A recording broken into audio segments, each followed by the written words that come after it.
اولاد اللہ تعالیٰ کی بہت بڑی نعمت ہے۔ انسان جب صاحب اولاد ہوتا ہے تو خدا کی خاص رحمت اس کے شامل حال ہوتی ہے، لیکن اس کے ساتھ ساتھ انسان کے لیے یہ بہت بڑی آزمائش بھی ہے۔ اولاد کے ساتھ ڈھیر سارے مسائل بھی وابستہ ہوتے ہیں۔ ان کے لیے ان کے والد اور ان کی والدہ کے ذمے جو حقوق اللہ رسول نے صلی اللہ تعالیٰ علیہ وسلم عائد فرمائے ہیں ان کا خیال رکھنا بھی بڑا ہی ضروری ہے۔ ہمارے ہاں یہ ہوتا ہے کہ ماں باپ یقیناً اولاد کے لیے اچھا ہی سوچتے ہیں، لیکن چونکہ ہماری سوچیں ہمیشہ دنیا داری کے گرد گھومتی ہیں اور ہمارے زمانے میں کامیابی کا معیار ہی لوگوں نے اقتدار کو، مال کو، جاہ و حشمت کو بنا لیا، تو پھر اپنی اولاد کے لیے بھی لوگ اسی کے حصول کو سب سے بڑا سرمایہ سمجھتے ہیں اور ہمیشہ بچوں کی یہی تربیت کرتے ہیں کہ انہیں مال کیسے جمع کرنا ہے، انہیں کس طرح سے معاشرے کے اندر حصول اقتدار کے لیے یا بڑے مناصب کے لیے کوشش کرنی ہے۔ نتیجہ یہ نکلتا ہے کہ ایک عجیب سی مادہ پرستی ماحول میں پیدا ہو جاتی ہے۔ اسلام تربیت اولاد کے حوالے سے ہماری جو رہنمائی کرتا ہے تو وہ ساری باتیں اس میں شامل ہیں۔ بچوں کو آپ رزق حلال کمانے کی تلقین 100% کریں گے، انہیں اس فن سے ضرور آگاہ کریں کہ وہ کبھی کسی کے دستے نگر نہ رہیں، کہیں انہیں ہاتھ نہ پھیلانا پڑے، لیکن ان کی روحانی، اخلاقی، مذہبی تربیت یہ بھی اللہ تعالیٰ نے ماں باپ کے ذمے لگائی۔ یا ایھا الذین آمنوا قوا انفسکم واہلیکم نارا، اے ایمان والو خود بھی دوزخ سے بچو اور اپنے گھر والوں کو بھی دوزخ کی آگ سے بچاؤ۔ ایسے اسباب اپنے بچوں کو سکھاؤ کہ کہیں وہ جہنم کے راستے پر نہ پڑ جائیں۔ ان ساری راہوں کا انہیں تعین کر کے دو جو جنت کی طرف جاتی ہیں۔ ان کی جو اخلاقی زندگی ہے، ان کے کردار و عمل کا جو حسن ہے، اس کے لیے تم اپنے بچوں کی تربیت کرو۔ ہمارے ہاں اگر پہلی بات تو یہ ہے کہ ہم بچوں کو بار بار اسی بات کی طرف گامزن کرتے ہیں اور مثالیں بھی دیتے ہیں تو اس طرح کی دیتے ہیں کہ فلانے کا بیٹا دیکھو کتنے پیسے کما رہا ہے، فلاں کا بیٹا دیکھو کتنے بڑے عہدے پر فائز ہو گیا ہے، اور فلاں کا بچہ دیکھو کتنا شہرت پا گیا ہے۔ تو پہلے تو مثالیں ہی دنیا داری کی، اور اگر دین کے لیے ہم قائل کرنا بھی چاہتے ہیں تو کچھ مثالیں سنا کر، کچھ باتیں بتا کر، کچھ تقریر سنا کر۔ تو یاد رکھیے گا تقریریں گھر سے باہر چلتی ہیں، گھر کے اندر عمل چلتا ہے۔ بچوں کی دینی اور روحانی تربیت کرنے کے لیے سب سے پہلے ماں باپ کو دینی اور روحانی زندگی گزارنی پڑے گی۔ بچے جس طرح باپ کو وقت پر ڈیوٹی پہ جاتا ہوا دیکھتے ہیں، انہیں اپنے باپ کو وقت پر اٹھ کے نماز پڑھتا بھی دیکھنا پڑے گا۔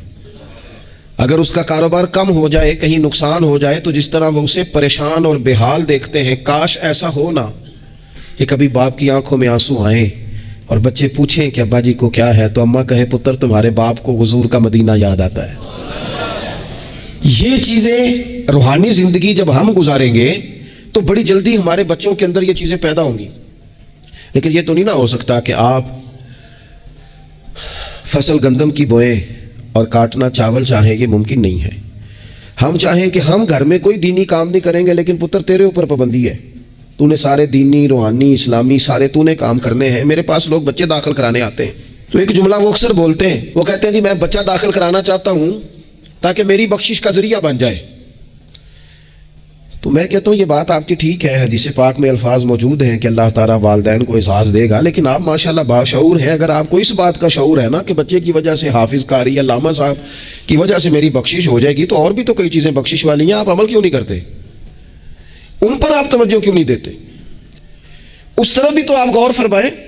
آپ کسی اور کے ذریعے سے جو بخشش چاہتے ہیں تو کوئی ایسا کام کرے نا کہ ہم رب سے دعا کریں تو اللہ ہماری وجہ سے کسی اور پر بھی فضل فرما دے۔ لیکن ہم اپنے آپ کو تبدیل نہیں کرنا چاہتے، اپنے اندر تبدیلی نہیں لانا چاہتے۔ ہم کوئی سویرے اٹھ کے کچھ مصلی کو، عبادت کو، اللہ کو ٹائم نہیں دینا چاہتے۔ ہم گھر میں سچ نہیں بولنا چاہتے۔ کیا ہمارے بچوں کو خبر نہیں ہے کہ ہم موبائل پہ کیا دیکھتے ہیں؟ کیا بچوں سے یہ بات چھپی ہوئی ہے کہ گھر کے اندر جو مال آتا ہے وہ کس طرح کا ہے؟ کیا ہمارے بچے نہیں دیکھتے کہ ہمارے باپ کا رویہ ہماری ماں کے ساتھ کس طرح کا ہے؟ کیا وہ چیزیں بنظر غائب غور سے ملاحظہ نہیں کرتے کہ ہماری اماں کا رویہ اپنے میکے کے حق میں کیا ہوتا ہے اور باپ کے والدین کے حق میں کیا ہوتا ہے؟ وہ ساری چیزیں جو ہمارے گھر میں ہو رہی ہوتی ہیں وہ بغیر ہمارے بتائے بچے اسے سبق لے رہے ہوتے ہیں. اس رستے کے وہ مسافر ہوتے ہیں جس رستے پر میرے گھر والے چل رہے ہوتے ہیں. تو اپنے بچوں کی اخلاقی تربیت کے لیے سب سے پہلے تو گرمیوں میں دوپہر کو سارے لوگ کی گاؤں میں سویا کرتے تھے, تو ایک بچہ, ایک نوجوان موٹر سائیکل پہ نا اس نے بڑا سخت ہارن لگایا ہوتا تھا. تو وہ لاڈلا بچہ تھا, اپنے ماں باپ کا اکلوتی اولاد تھی, تو وہ گلی سے گزرتا تو میری والدہ بڑی ناراض ہوتی, کئی دفعہ برا بھلا بھی کہتی ہیں کہ اس کو شرم ہی نہیں آتی, یہ سوتوں کو جگا دیتا ہے, اتنا سخت ہارن لگا دیا ہے. پھر کچھ عرصے کے بعد اس نے وہ ہارن اکھیڑ دیا, اسی گلی سے گزرتا لیکن چپکے سے. تو بچہ شرارتیں کرنے والا شرارت چھوڑ جائے تو پھر بھی سوال کھڑا ہوتا ہے کہ کیوں چھوڑ گیا ہے. تو اماں جی کہنے لگی انہوں پوچھتے صحیح کی ہویا سو. میں نے اس سے ایک دن کہا کہ خیر ہے, تو مجھے کہنے لگا بھائی جان میرے گھر میں بیٹی پیدا ہوئی ہے. تو میری والدہ نے مینوں تھپکی دے کے کہ پتر ہے ہارن لا چھڑ تیاں دے پیو انج دے کام نہیں کرتے. میں اب صاحب اولاد ہوں, تو اگر میرا کردار اس طرح کا ہوگا تو پھر لہجہ کیا ہوگا. میں نے چھوڑ دیے سارے کام, چونکہ میرے گھر میں بیٹی آ گئی ہے, اور میری ماں نے مجھے کہا ہے کہ بیٹیوں کے باپ کا یہ لہجہ نہیں ہوتا, ان کے انداز بڑے شستہ بڑے صاف ہوتے ہیں, چونکہ گھر میں بیٹی نے آنکھ کھولنی ہے, اس نے وہ رنگ دیکھنا ہے. میں ایک دوسری بات بھی آپ کو عرض کرتا ہوں. میں کھانا کھا رہا تھا, گھر کے اندر بیٹھا تھا, تو میری گھر والی مجھ سے کہنے لگی کہ باہر بچہ بڑا بلک بلک کر ہو رہا ہے مدرسے کا. میں نے کہا جلدی سے بلاؤ.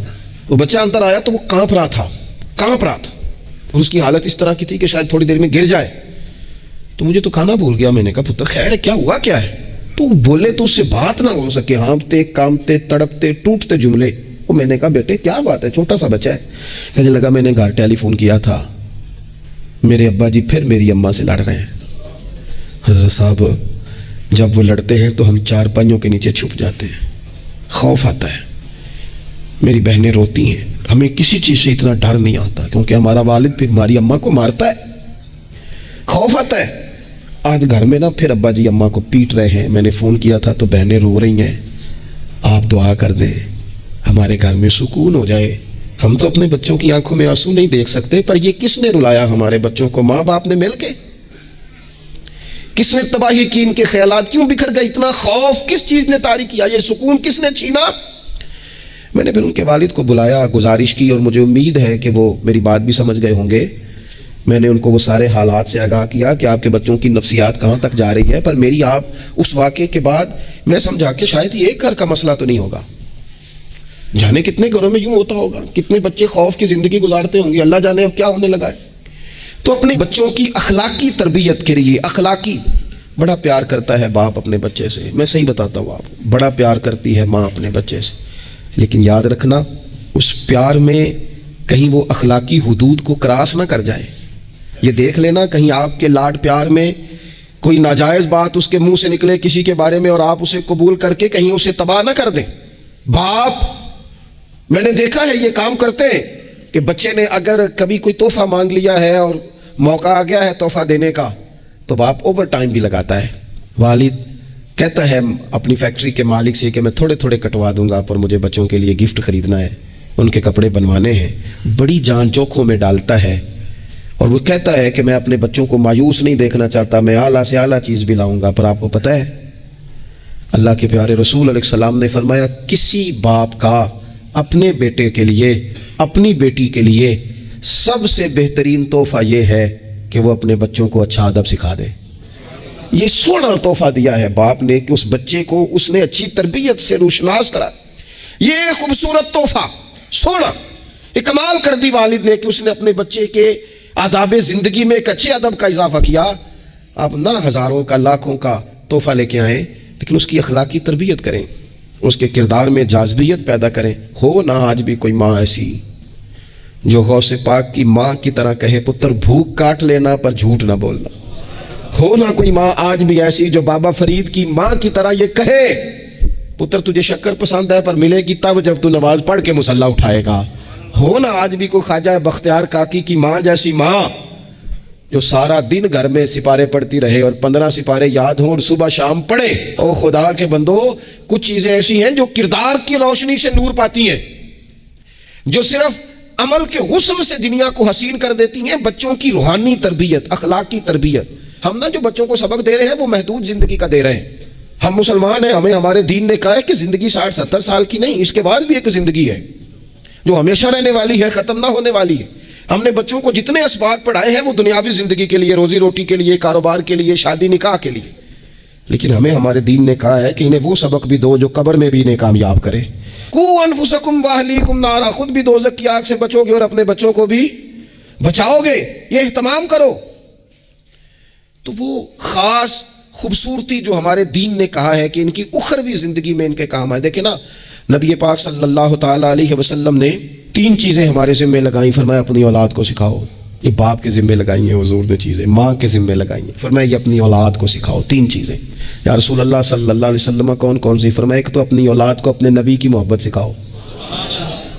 اس کا مطلب ہے ابا کو نعت پڑھنی چاہیے نا, اس کا مطلب ہے اماں کو نعت آنی چاہیے نا, اس کا مطلب ہے حضور کے قصیدے یاد ہونے چاہیے نا, اس کا مطلب ہے نا کبھی بازو تھام کے باپ کا ہے نا پتر چل آج فلان جگہ تجھے لے جاؤ, وہاں مدینے والے کی باتیں ہوں گی. اس کا مطلب ہے کہ اسے باپ کو ان سارے رستوں کا تعین تو بیٹے کا بازو تھام کے اسے کتنی جگہوں پہ لے گیا ہے. چل ایک دن یوں بھی کر, تھام اس کا بازو اور اسے حضور کے مدینے بھی لے جا کر, محبوب کے سامنے کھڑا. فرمایا اپنے بچوں کو اپنے نبی کی محبت سکھاؤ, اور فرمایا دوسرے کام یہ کرو کہ اپنے بچوں کو اپنے نبی کی اولاد کی محبت سکھاؤ. سکھائی حضرت عمر نے جناب عبداللہ کو, عبداللہ ابن عمر کو محبت, تو پھر انہوں نے محبت کی. اپنی اولاد کو اپنے نبی کریم کی اولاد کی, اہل بیت کی محبت سکھاؤ. اور تیسرا حضور نے ذمہ لگایا کہ اپنے بچوں کو قرآن پاک کی تلاوت سکھاؤ. یہ ماں باپ سکھائیں, پہلے خود سیکھیں پھر اپنے بچوں کو سکھائیں. انہیں کہ پتر آ بیٹھ میرے پاس بیٹھ کے قرآن شریف پڑھ, میں تجھے پڑھاتا ہوں. تلاوت کلام مجید تو ہر مسلمان کے لیے صحیح تلفظ سے سیکھنا ضروری ہے, تو پہلے سیکھیں پھر سکھائیں. تو ان کی اخلاقی تربیت, روحانی تربیت, 2 انسان کی تربیت کے مزاج ہوتے ہیں. ایک اس کی ظاہری تربیت ہوتی ہے, ایک اس کی باطنی تربیت ہوتی ہے. اس کے ظاہر کا بھی خیال کریں. نبی پاک علیہ السلام کے سامنے ایک بچہ کھانا کھا رہا تھا تو جہاں سے مرضی کھا رہا تھا, تو اللہ کے پیارے رسول صلی اللہ تعالیٰ علیہ وسلم نے فرمایا سیدھے ہاتھ سے کھاؤ اور اپنی سائڈ سے کھاؤ, اللہ تمہیں برکت عطا کرے گا. بچوں کو اخلاق کا, آداب کا طریقہ بھی بتایا جائے. ہمارے ہاں نا شادی سے واپس آ کر, محفل سے واپس آ کر بچوں کو ڈانٹا جاتا ہے کہ آج تو آپ نے بڑی انسلٹ کرا دی, آپ کو روٹی نہیں کھانی آئی. تو بھئی یہ بچوں کو آپ ڈانٹے نہیں, یہ تو آپ کو چاہیے تھا کہ اس سے پہلے سکھایا جاتا کہ کھانا کیسے ہے, بیٹھنا کیسے ہے, جانا کیسے ہے, کسی سے سلام کلام کیسے کرنا ہے. یہ ڈانٹنے کی بات ہے. یا استاد کو چاہیے تھا کہ اپنی کارکردگی پر غور کرتا, بجائے اس کے کہ اپنی کارکردگی کو دہرایا جائے. الٹا آپ اس شخص کو ڈانٹ رہے ہیں جو زیر تربیت ہے. اور پھر بعض اوقات یہ ہوتا ہے کہ بچوں کو اس طرح ڈانٹا جاتا ہے, ہمارے صوفیاء نے لکھا ہے جب بچے پہ غصہ آئے تب اسے سزا نہیں دینی, ایک دن بعد سزا دو یا کچھ گھنٹوں کے بعد, اس لیے کہ غصے میں جو سزائیں دی جاتی ہیں وہ حد سے کراس کر جاتی ہیں. بچوں کو مناسب انداز میں سزا دینا بھی شریعت میں موجود ہے. سب سے زیادہ حضور پیار کرتے ہیں امت سے, لیکن نبی پاک صلی اللہ تعالی علیہ وسلم نے فرمایا 7 سال کے بچے کو نماز کا کہو اور 10 سال کا نہ پڑھے تو سزا دو. اسے مناسب حد تک تنبیہ کرو, سزا دے کے بھی پڑھاؤ, کیونکہ عمر ایسی ہوتی ہے آپ کو فصل کو پانی بھی دینا پڑتا ہے اور جڑی بوٹی کو کاٹنا بھی پڑتا ہے. ہم کو بندہ کہ نہیں میں بڑے مہربان طبیعت کا مالک ہوں جی, میں جڑی بوٹی کیسے کاٹوں؟ تو بھائی جڑی بوٹی کو کاٹنا بھی فصل سے پیار ہی ہے, اس پر بھی توجہ ہونا چاہیے. ایک مناسب مقدار میں آپ کسی چیز کو بھی رکھیں, افراط اور تفریط سے پاک. بچے کو مناسب حد تک آپ تنبیہ کریں, اس کی ظاہری باطنی تربیت پر توجہ دیں. حضرت عمر بن عبدالعزیز رحمۃ اللہ علیہ کے والد مصر میں ہوتے تھے, اور جناب عمر بن عبدالعزیز حضرت صالح بن کسان رحمۃ اللہ علیہ کے محدث تھے. ان کے پاس مدینہ طیبہ میں تعلیم حاصل کرتے تھے. تو آپ نے اپنے استاد صاحب کے پیچھے عصر کی نماز پڑھی تو 1 رکعت آپ کی لیٹ تھی, اٹھ کے آپ نے نماز پوری کی. تو حضرت صالح بن کسان محدث تھے, عالم تھے, حدیث پاک کو جاننے والے. وہ حضرت عمر بن عبدالعزیز سے کہہ رہے ہیں بچپن ہے اور والد مصر میں. انہوں نے پوچھا بیٹا کہاں تھے نماز میں؟ 1 رکعت میں نے دیکھا کہ آپ نے دیر سے نماز پڑھی ہے. تو عرض کرنے لگے میں نا حضور کنگھی کر رہا تھا. بعض بچے آئینے کے سامنے کھڑے رہتے ہیں پھر بڑی بڑی دیر ہی کھڑے رہتے ہیں. کنگھی کر رہا تھا تو ذرا دیر ہو گئی. حضرت صالح بن کسان رحمۃ اللہ علیہ نے ان کے والد کو مصر میں خط لکھا.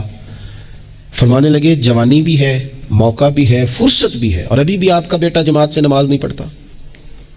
مصر میں خط گیا. آج جب میں نے پوچھا ہے تو اس نے کہا میں کنگھی کر رہا تھا. اتنے معمولی سے کام کے لیے اس نے تکبیر اولیٰ چھوڑ دی. اب وہاں مصر میں بیٹھے والد نے یہ نہیں کہا کہ مولوی صاحب آہستہ آہستہ ٹھیک ہو جائے گا, آپ کو کیا ہو گیا ہے, کو باتیں کرنے والی.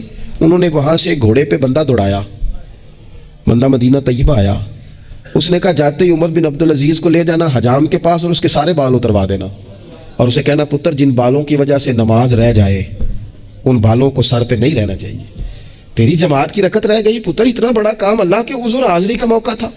پھر اس کا ریزلٹ کیا نکلا؟ حضرت عمر بن عبدالعزیز بادشاہ بنے.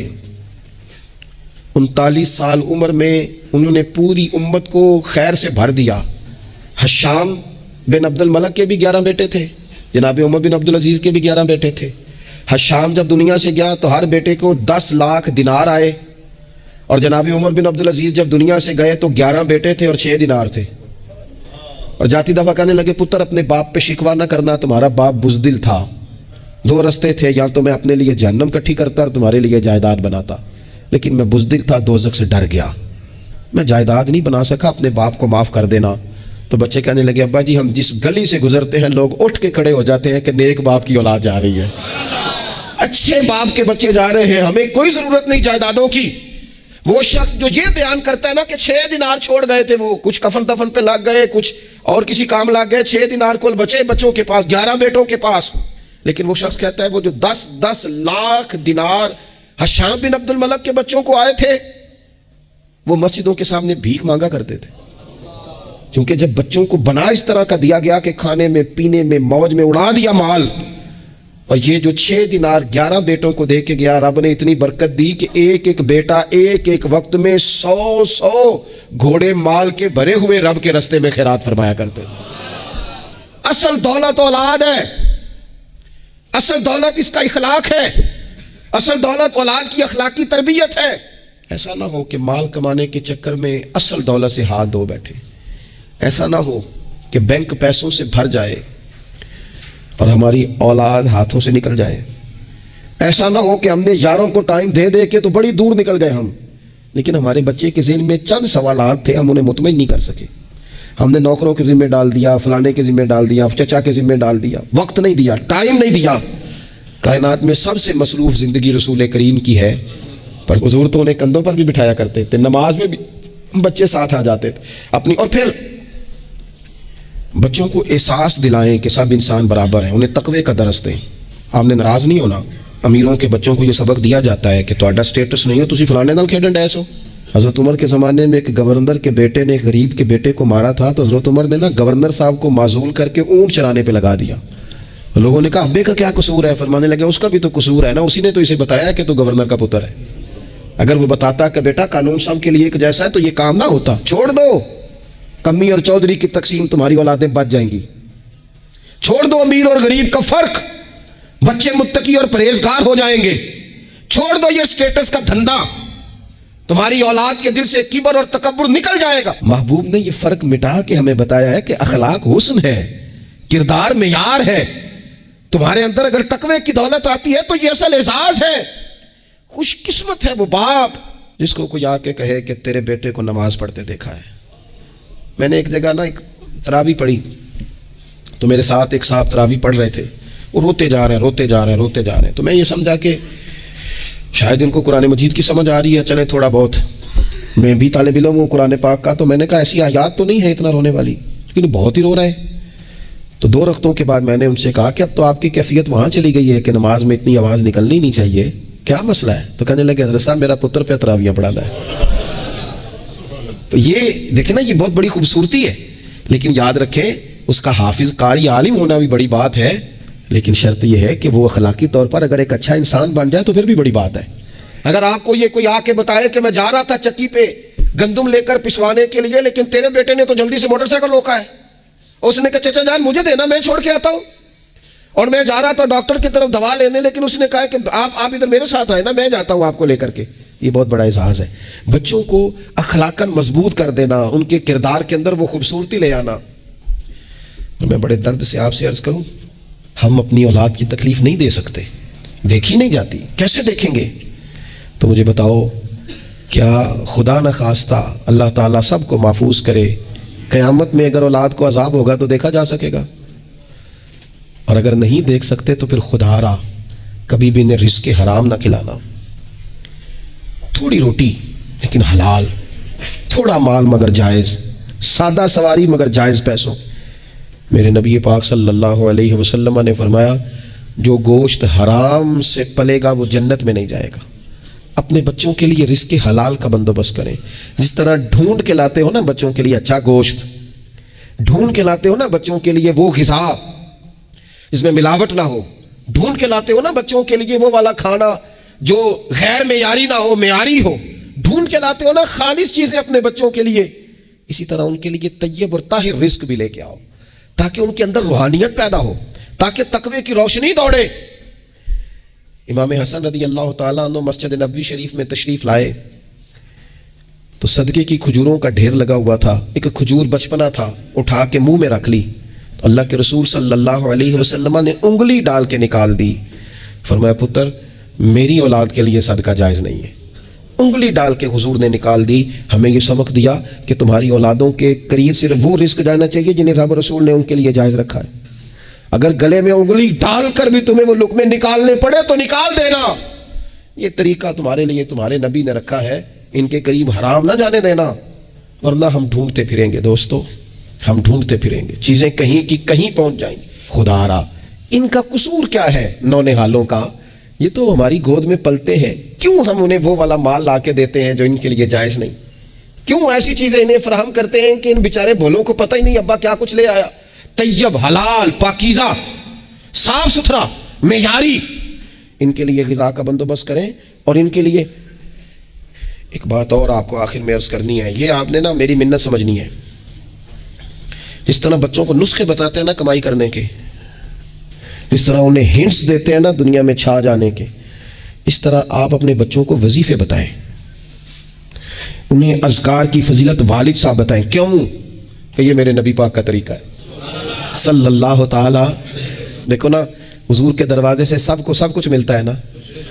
اور صحابہ کہتے ہیں جو چیز نہیں سنی نا کبھی وہ لفظ نہیں ہے، یہ لا نہیں ہے، یہ سنا ہی نہیں کبھی.